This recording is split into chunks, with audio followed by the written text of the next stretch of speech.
Bref, tu t'appelles comment? Fanny, Vanny, d'accord, très bien. super contente de te voir. J'étais derrière le poteau là, et en Oui. fait, je te voyais qu'à moitié, donc voilà. D'accord, mais c'est Impressionnée. justement pour donner envie à la personne qui est derrière le côté C'est ça. de venir. Voilà. Il paraît qu'il faut penser masqué dans la vie, donc tu vois, qu'est-ce qui te ferait plaisir? On est encore proche de Noël, ça va très bien comme question. Oui, alors beaucoup de choses. Non, en fait, je me retrouve parfaitement dans ce que tu as dit tout à l'heure en démarrant la séance. En fait, je m'intéresse depuis un moment déjà aux états modifiés de conscience. Mhm. La méditation, l'hypnose, donc j'ai fait plein de trucs, j'ai essayé l'auto-hypnose, la méditation, etc.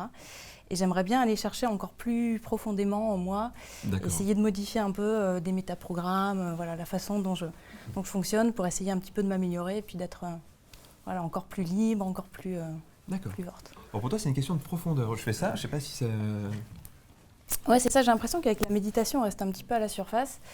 Et j'ai hâte de voir un peu avec l'hypnose la façon dont justement on arrive encore à plus de voilà, d'ouvrir encore plus le champ des possibles. D'accord. Voilà. D'accord, ok. Voilà. Après, peut-être que je me trompe. Non, tu sais, après, comme je le dis, c'est très subjectif. C'est-à-dire qu'en soi, on a toujours raison par rapport à la définition qu'on donne aux choses. Moi, après, je ne sais pas si cette image de profondeur ou pas, elle est juste, mais si elle te parle, elle est importante. Parce que si tu as cette sensation que tu restes à la surface dans quelque chose, c'est sans doute qu'il y a autre chose derrière. Et je crois qu'il faut vraiment écouter ces métaphores, justement, qui nous viennent. Il ne s'agit pas de savoir si elles sont justes ou pas, il s'agit juste de se dire si elles te correspondent, si elles te parlent. On va l'utiliser parce que c'est que ton imaginaire a fabriqué quelque chose d'intéressant. Ça, c'est une chose importante aussi quand on apprend l'hypnose, c'est vraiment de faire confiance en l'inconscient. Pas le nôtre, hein, celui de l'autre en fait. Il y a un grand hypnotiseur du siècle dernier, Milton Erickson, qui avait vraiment érigé ça en théorie absolue. Il disait finalement, on peut lire toutes les théories du monde sur le changement, en psychologie, voilà, tout ça. Puis en fait, en même temps, en face de quelqu'un à un moment donné, et cette personne ne répond pas aux règles qu'on a pu apprendre avant. La seule chose qu'on peut faire pour cette personne, c'est avoir confiance en sa capacité de changement et d'apprentissage. Et il allait même encore plus loin, il disait finalement c'est le premier rôle du praticien, parce que ce qui fait que les gens ne changent pas dans la vie, dans sa théorie, je synthétise un petit peu, c'est que dans le regard des gens qui sont autour de nous, parfois on n'a pas la liberté de changer. Les gens nous cadrent finalement avec leurs croyances qu'ils ont sur nous-mêmes, donc ça nous fige parfois un peu, je ne sais pas si certains ressentent ça.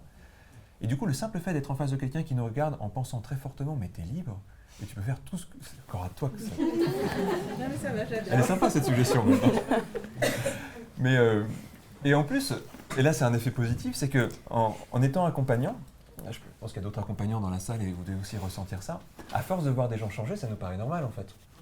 Le premier, bon, on ne sait pas.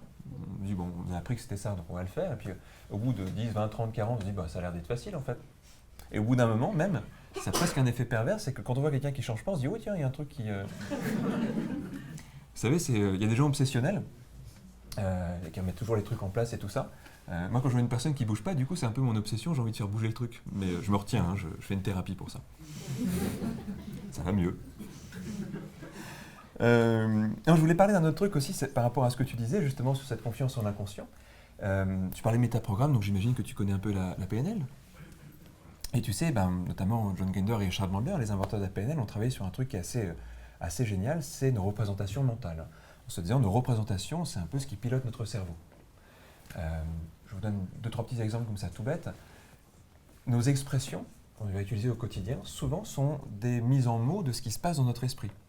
Si par exemple, quelqu'un dit « Ah, mais ce problème, je m'en fais une montagne », si vous avez quelqu'un qui dit ça autour de vous, demandez-lui « Tiens, mais il se passe quoi dans ton cerveau quand tu dis ça ?»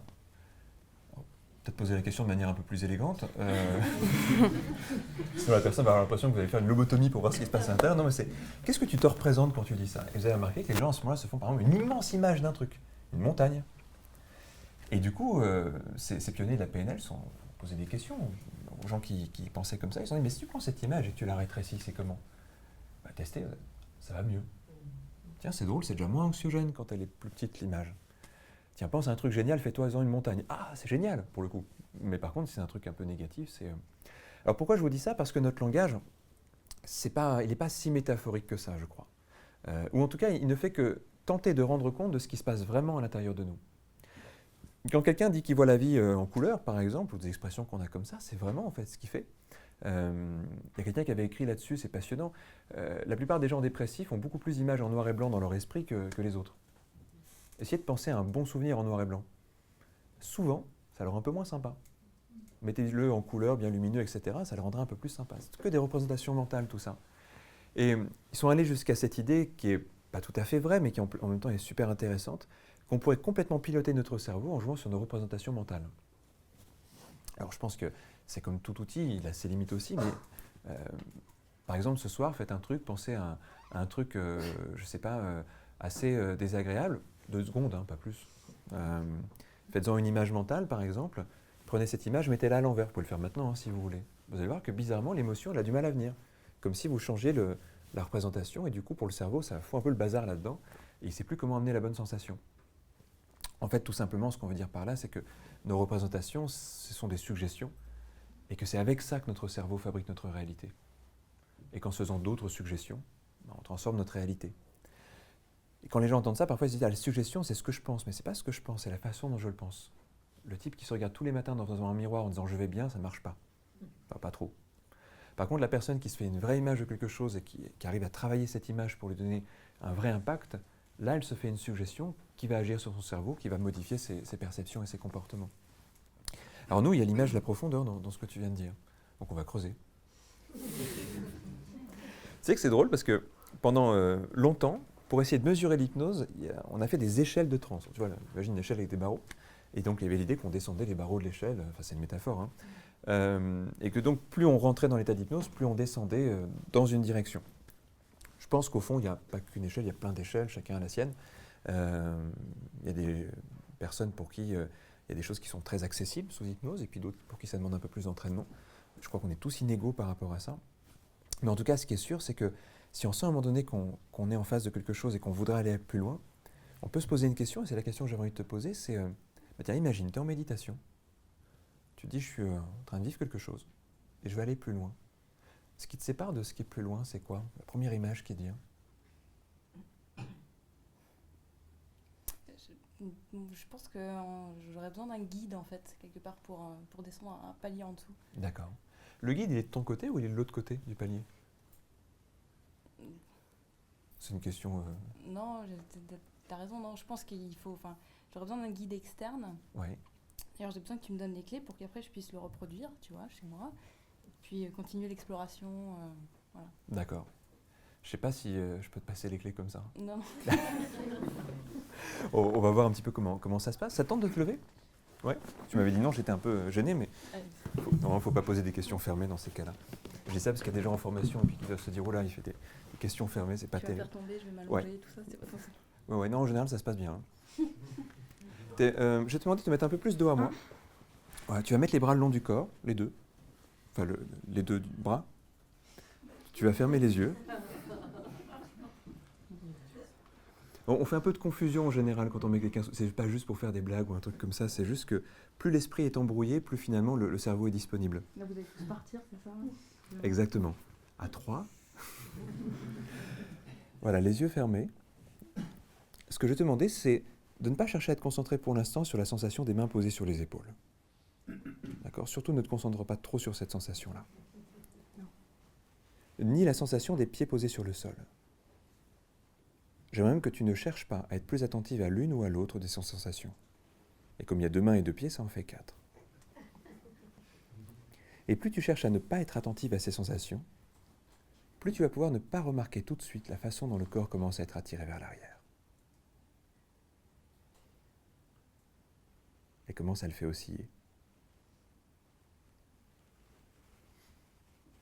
Et comme tu n'es pas censé savoir que je vais te retenir au moment où tu vas tomber, c'est normal que tu ne sois pas encore en totale sécurité avant de tester tout ça. Mais souvent, quand on commence à plonger dans un état de conscience modifié, il y a plein de réactions qui commencent à se créer.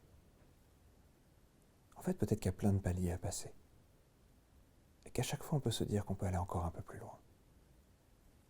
Ce que je vais te proposer pour aller dépasser ces paliers, et je ne sais pas combien tu voudras en dépasser et combien tu voudras en explorer, c'est demander à cette partie inconsciente de toi d'accéder à une immense sensation de légèreté, de façon à perdre certains repères habituels, notamment la notion de pesanteur, comme c'est une notion à laquelle on est habitué dans notre quotidien, dans notre esprit normal, habituel. Quand on perd un repère comme celui-là, on s'autorise à perdre d'autres repères encore. Il serait par exemple très étonnant que le bras gauche devienne si léger qu'il se soulève tout seul. comme si la pesanteur était inversée pour ce bras, et qu'il tombe en haut.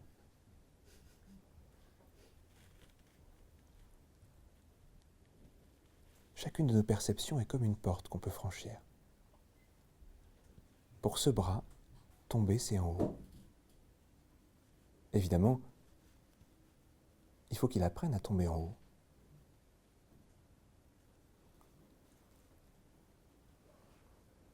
Il y a une métaphore que j'aime bien, et c'est celle d'Alice au pays des merveilles. On passe de l'autre côté du miroir, il y a un lapin quelque part. Mais de l'autre côté du miroir, les codes sont inversés, transformés, modifiés, altérés. C'est tellement intéressant d'altérer les codes, de modifier les codes. Ce bras tombe en haut. Alors plus tu t'élèves, plus tu vas rentrer sous hypnose. Plus ça monte, plus tu passes un palier et plus tu descends dans cette expérience. Et je me demande jusqu'où tu voudras aller. Et les clés, c'est ton inconscient qui va te les donner. Parce que la seule partie de toi qui les connaît, elle est là, à l'intérieur. Et chaque clé va permettre d'ouvrir d'autres portes. Peut-être même que certaines permettent d'ouvrir toutes les portes. Et je ne sais pas qu'est-ce que tu cherches derrière. Qu'est-ce qui fait qu'il y a cette envie et qu'est-ce qui fait que tu as fait la méditation et la PNL et maintenant de l'hypnose. Mais j'aimerais que tu te concentres sur ce qui est l'essence de cette recherche. Tout ce qui t'a amené à partir dans cette direction. Peut-être une valeur forte, peut-être des envies et des rêves, et peut-être des projets, peut-être des questionnements, peut-être. Et plus tu te connectes à ça, plus tu vas t'apercevoir qu'un bras qui tombe en haut n'est qu'une toute petite chose, et qu'il est possible d'aller bien plus loin. Parce que de l'autre côté du miroir, la réalité, on peut jouer avec. Les mots prennent du sens et agissent sur la réalité. Si le mot est « le sol est instable », alors le corps le ressent, que le sol est instable. Si le mot est « descend », descend encore plus, va encore plus loin pour aller chercher quelque chose qui est là, juste derrière, qui t'attend de l'autre côté de ce palier. Alors la respiration change, le corps s'anime différemment, les sensations se transforment. C'est comme une intensité, quelque chose qui grandit, qui prend de plus en plus d'espace et d'ampleur. Comme si la seule limite était l'imagination et qu'elle pouvait se déployer à l'infini à l'intérieur pour voir jusqu'où tu peux aller.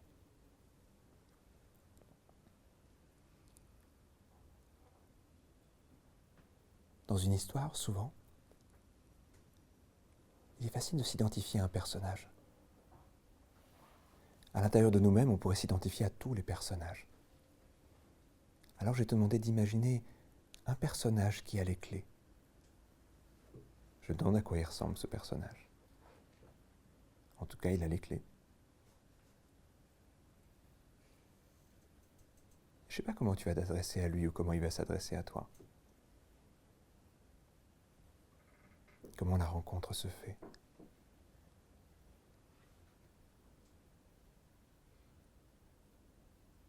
Mais pour l'instant, parce qu'il ne faudrait pas que ça soit trop facile non plus dès maintenant, le bras va réapprendre à tomber en bas.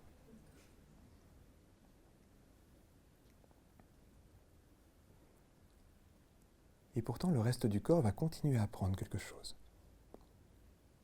Comme s'il était possible de décomposer cet état.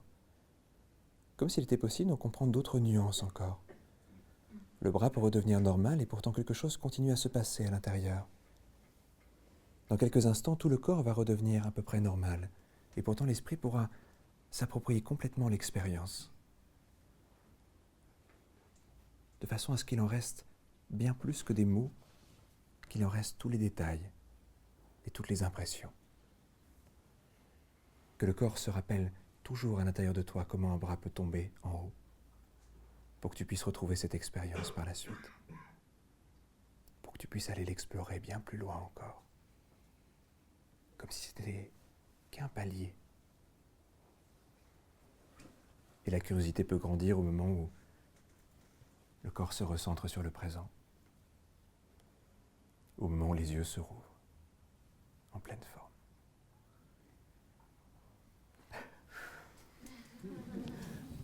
Je te remets le tabouret. Rebonsoir.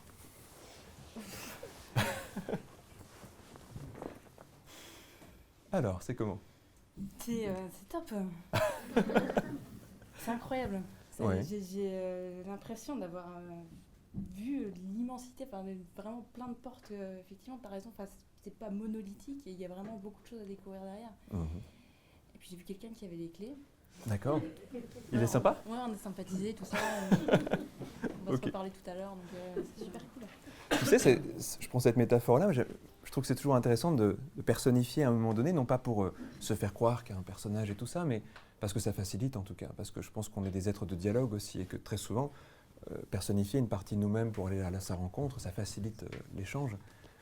Les enfants font ça avec un ami imaginaire parfois, et à un moment donné, parfois ils l'oublient, mais c'est intéressant, ça construit quelque chose aussi. Si après on redécouvre cette possibilité-là, je crois que ça nous arrive en rêve aussi toutes les nuits. Il y a des personnages dans nos rêves, et on parle avec eux. Bon, et c'est nous pourtant. Bon, il y a un truc, je raconte ça parfois parce que ça m'avait beaucoup choqué. C'est un personnage dans un rêve qui m'a raconté une blague drôle. Et je me suis réveillé en riant.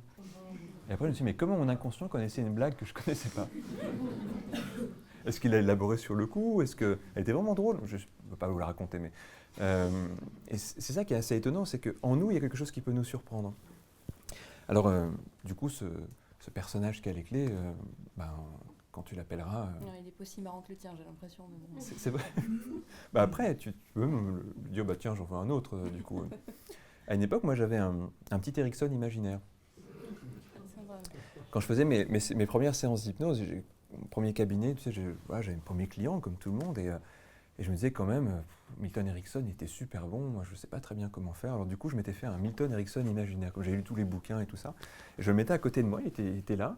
Pour ceux qui voient à quoi ressemble Milton Erickson, il avait une bonne tête. À la fin de sa vie, il était sur un fauteuil roulant, il avait les yeux très rieurs et il était un peu affaibli physiquement. Et puis il avait une voix comme ça. Il regardait les gens un peu. Il disait, vous riez étonnamment ce soir.